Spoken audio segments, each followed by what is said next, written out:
Okay, so let's talk about the CT side of overpass on A and how you should play that. So a really good default that you can do is throw these two Molotovs.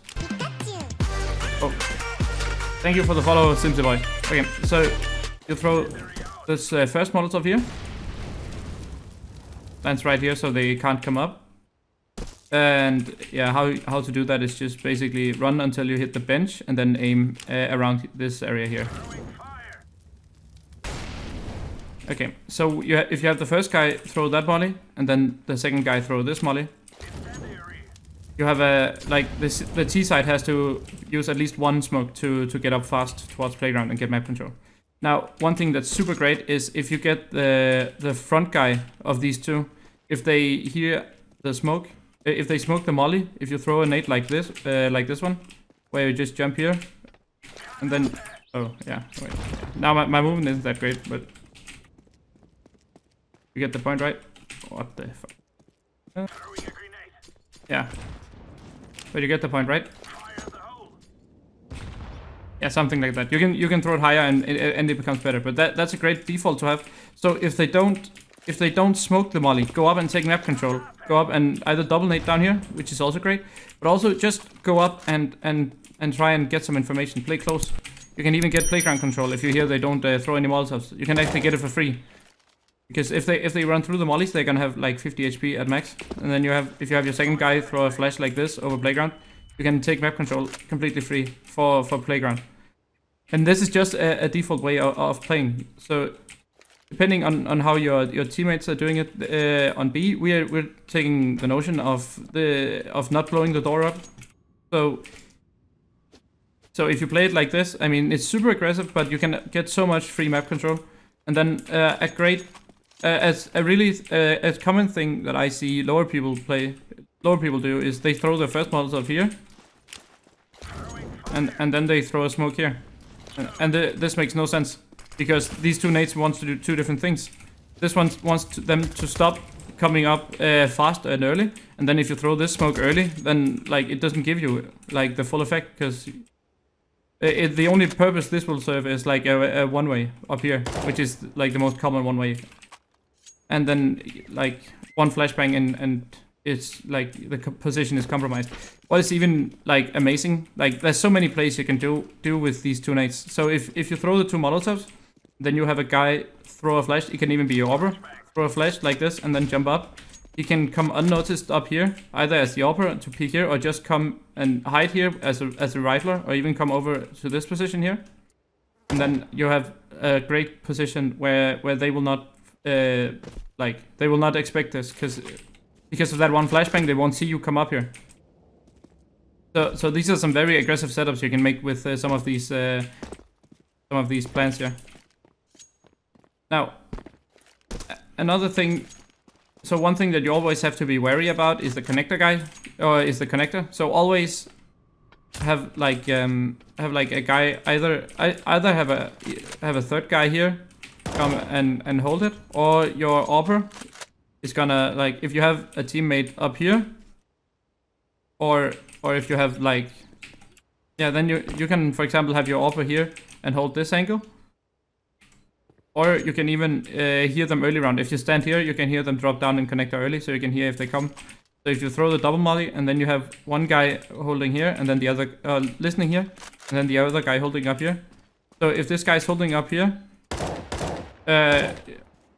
you can like the AWPer can always either go down and play in connector and then give the teammate backup fast, or he can play around this area and just focus on connector.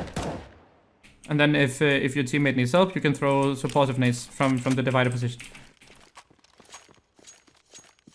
So yeah, this is very like early round centric. A really good thing to do. Oh yeah, let's finish up. Yeah, so then again, like you can do so many things. You can even do like a great connector setup with these. So if the best one that I know of is if you get your AWPer boosted up here silently, and then your AWPer stands here and holds this angle, and then you have a guy underneath you. It's very reliant on the rifler here winning the duel on this guy here. Because if their connector guy wins this duel, then the AWPer is a free kill. But if this guy wins his duel, so if he boosts them up here and then maybe gets down in a position like this, or even if he can get all the way over here and then even stand up here, it would be like the perfect position for him. And again, you don't want to throw a smoke here because then you're telling them that you're playing in connector. So keep that in mind. Everything that you do is telling the enemy something. So if you smoke connector early every single round, then yeah, sure, then it's fine. But you can use your smoke for better things, in my opinion. But this is what we call camouflage. So if you always throw these 2 Molotovs, like you'll never know if there's 2 guys, if there's 4 guys on A. And even, like you can even have like the first guy throw a molly here and then he can fall back and then support towards B. Pretty round. So it's a super great like piece of utility to use. And now that you need some plans for what to do when they smoke here. So I already showed you this one nade you can do. That's really good. So another thing that you can do that is super aggressive is you have the first guy, he throws a flash. And then he goes up close. It's very good if you have an MP9. This is something the old Clyde 9 did with Motum. Very much. So if he gets close here, and then you have your teammate just throw a flash into the smoke, and then he just jump through with the MP9 and tries to kill people, it's gonna catch people totally off guard. And they're not gonna see it coming at all. So there are some variations again, and then a very common thing for people to do is just fall back all the way to side before like the T side has even made any utility or any presence known towards A. So it's super great if you can just stand in generic positions like divider and long toilets here, and just wait until they take map control. So normally they will smoke here.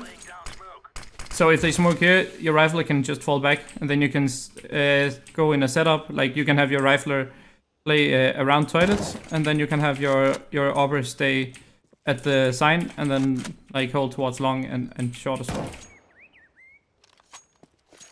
Now, and then again, of course, there's counterplays to everything. So if they smoke and molly here, like the most generic way of doing it, and then they're probably gonna throw a flash to clear connector. Again, if you hold them back up here, they're gonna be like 110 before it's gonna be 110 on the clock before they come down and clear connector completely. So if you come out, if you like, then you have done your job basically to hold them back. Now what you do on with the remaining of your utility is you save your smokes, and then you throw this smoke here at divider at 1 minute approximately. So you would preferably have your rifler throw this smoke first, because then your rifle is going to reposition and then be ready for the next step, which is when you get to around 40 seconds left on the clock, you need to search for information. If there's if there's no noise on the entire map, you want your rifler to search for information. Either it's on B short, but the most common thing is to search through A. And your AWPer can even do this as well. So what you do is you have your rifler throw the smoke in a common scenario, and then he would go and play close long maybe, and then you have a setup where he plays close long and the AWPer in at the sign, and then okay 40 seconds hits, and then he just pushes and gets information. Okay, he doesn't see anyone here, and then when he reaches a certain point without seeing anyone, normally it would be around this area, then you would start to gamble stack. Then you can say, okay, it's not gonna be A, and then your AWPer can rotate down to B side and be ready for the B hit. Now, what's really, really important with this kind of thinking and this kind of method is to really listen, because listen to the information, because like when he's here, it's maybe 30 seconds left. Okay, around 30 seconds left, normally they would make noise and push up. So either the AWPer at the sign or at the dice, he would either see them or hear something, or the guy who's in front, he will listen to some grenades. He will hear grenades being thrown. And if you don't hear grenades being thrown around this area, or they don't see anyone, you should stack B. And now this guy's job is to make sure they don't fake it. So either he just stays in toilets here and just waits for information, or if they push up, he has a really fast flank to come up and kill them whenever they come up. And then the AWPer can play retake. Okay, so that's a general philosophy. So that's when you're looking towards long, right? Now let's say your rifle is here, and then he does like the smoke, and it's 40 seconds left. Then either push through toilets, get the information, again, it's super important you don't get any flashes, that you just look around and don't, that basically you get the information without noise. So this is very high risk, high reward, but it can win you rounds. And it's like on my personal teams and in my personal experience, this has won me way more rounds than it has lost me rounds. So, and again, you can also push up through short. Now, let's say that your rifler is maybe I don't know, you're in a 4 versus 4 and your AWPer is alone on A. Then again, it's like if you have a guy fast rotating, it's so free for the AWPer to just take these angles and go up close and just get the information. Okay, maybe he sees one coming here and then he can fall back. Right, and then you have a rotator who's ready to come up fast and give information. Or you can even have the rotator preemptively rotate up and then be ready if he gets caught out or if he trades 1-for-1. They're not gonna be ready for the second guy on site. If they do, if you are in a 4v4 or a 3v3 scenario. And then based on this information that you gain towards A, you can gamble stack different sites. So if you can or it's mostly for gamble stacking B. So again, if you have that as a general consensus, then you have some plays you can make around it. Okay, so some of the plays you can make around it is, for example, if you have your rifler throw this smoke here, because this is a one-way smoke where you can jump onto this bench here, and then you can see over it, and they can't see you here. Now this would be really, like, this is easy to see for better teams if the smoke always lands right in the middle of the divider. But if it lands behind here, it's also fine. Another thing you can do is, it takes like 15-17 seconds for the smoke to disappear. So if you wait in the smoke, and then maybe you get a flashbang from your guy here, then you say, okay, well, we're ready to get information at 40 seconds. And then you flash when the smoke is about to fade, and then you push the guy through here. Again, this is way more volatile, but you get the information instantly. So that's what you have to keep in mind. And then, okay, well, if your AWPer maybe has a second flash as well, then how would you throw a second flash? Maybe something like this that's in the back of him, and then that's gonna blind anyone who's trying to kill him. But again, normally you would have 2 nades in this way of playing, so you can use the early grenade combos. Again, this is one I forgot.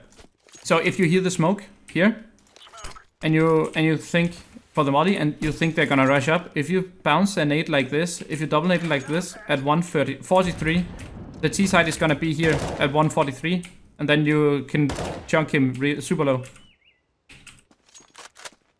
So that's also something to consider when doing this again. And I mean, you can even have the same setup. Like if you have your rifler out long early, and the enemies are not if they don't have long and they don't take long, you can have him stay there the entire round instead of just falling back. What people then very normally do in lower elos or just with lower game understanding is whenever they hear someone party, they're gonna push, and then, oh no, they die to an overhoping, right? So the best scenario for you to push if you're close is when they have the map control here. So when they have the map control, they have clear connector and everything, and then again around 40 seconds, I would recommend this. Yeah, around 40 seconds, then this guy pushes up. Okay, he doesn't see anyone. Now this is way easier because now when you come up here and you don't see anyone lining up for grenades here, then you can certainly know that it's B, because yeah, again, the smoke won't be here. And again, it's super easy to do because you just throw the 2 mollies, and then this guy, he just fucking beelines it over to long and stands close, where the AWPer, he jumps up here. And the rifler goes close, and then you can have your third guy up. Then you can have your rotator come up and throw the first smoke here at 1 minute, and then they won't get any. Now the point of they won't get they won't know anything. Again, the camouflage scenario we talked about. Now the point of throwing these smokes here is to delay the enemies for as long as possible. So at 1 minute, if you throw 2 smokes like this, it's gonna be 30 seconds left, so they have to commit to a site, right? unless they do some kind of fake. Now, when you see grenades, and then again, like you can talk about this on your setups on A. So the most normal flashbang for the T side to use is throw this flash, which is called an entry flash. Okay, well if you make setups around this, okay, you know the T side, if they do an execute, they will always go in an entry with the flashbangs. So stand in positions, or even don't be afraid to stand like in this position, anti-flash, and wait for the flash to come and then pick. And then maybe have your AWPer take the first contact from either truck or dice. Or you can even just hide a truck and then just wait. And then have your AWPer maybe here holding and fighting. And then when the AWPer gets blind, this guy comes out and fights. Or even, yeah, let's say they execute at 40 seconds and you just started pushing, right? Then it's super easy because then you have a fast retake. Like you have a fast flank on the retake, and then you just play retake onto A. So if the AWPer is in the dice position, for example, then it's super easy for him to just fall back and just play retake. Either like this, if it's smoke, he just waits and just holds so they won't come, and then the guys on B is coming. Now the important thing is that normally you should never rotate like the last guy away from the other side before you see the bomb. So you cannot fall exactly for the fakes that they are trying to pull out towards you. Yeah, okay, so let's talk about some aggressive pushes you can do with the 2 Molotovs, right? So again, I already showed this one here, where you come up. This position is what I call fur. And now the thing with the molly here is with the smoke here, and then you flash him through it. I would call it Motum, like the old Cloud9 player, because he did that a lot with an MP9. And then, for example, for the playground control, I would call that Blame F, because that's something I saw him do on stream.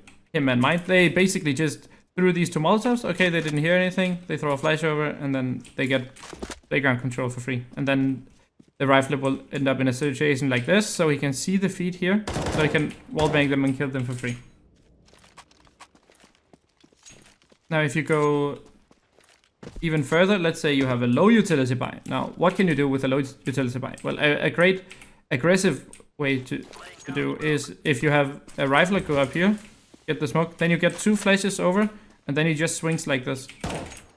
So your teammate here, he just throws like 2 flashes over here. Maybe the second one is behind him, so he doesn't get screwed over, your rifler. Another thing that's super like risky, high volatility, is have an MP9 player go up, throw it like this, or even a rifler, and then just sit here and hide. And then while this guy is up here for playground, you have the second guy come up here and hold playground for him.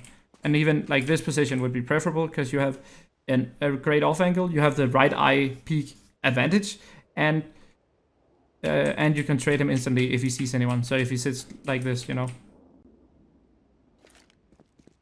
And then you're not open for connector at all at this point in time. But if you want to be more, if you want to be more safe, then of course have a guy here who's playing in connector. So that's a fast rotate to be. Again, this is a great thing to do in low utility setups. But I would always recommend doing the double molly thing every single round if your economy can afford it. Yeah, that's just some few things. Like again, you can have some AWP peaks. Like this one is what I would call fountain peak. So you throw a smoke like this, and then you go up with your AWP, and then you hold it like this. Now, if you get up here, then you can have either your rifler come here and hold it, or you can have your rifler come up here. Because the enemies are gonna be super scared of the smoke, and they don't know what's gonna happen. And you can have like they're gonna have a T guy here, and you don't know like. I've never seen people push through this, but yeah. Again, it's just my personal experience coming into play there. Like it's a great peek as well. Or if you would peek connector, my preferable way of doing this is actually a bit uncommon. So I would prefer to scope up early and then just come down here, no noise, and then just peek it. Because if you rush it down, the guy down here, he can hear it and he can just hide.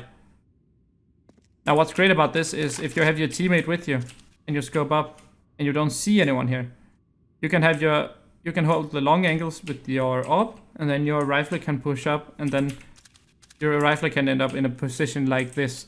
And this position is game winning, or round winning, because you can hear everything the T side is doing. And again, this is a great play to do if your B players are taking short control, because then you have a free pass out to safety. If let's say you find a kill and they take mid control, so you can't rotate up, and then you just have your short player or two of your B players rotate up to A, and then you just play it like that. And then again, you can have the same plans and the same ideas on A as the from the B players as the A players already have. So yeah, like short. Yeah, I try to make it short and concise.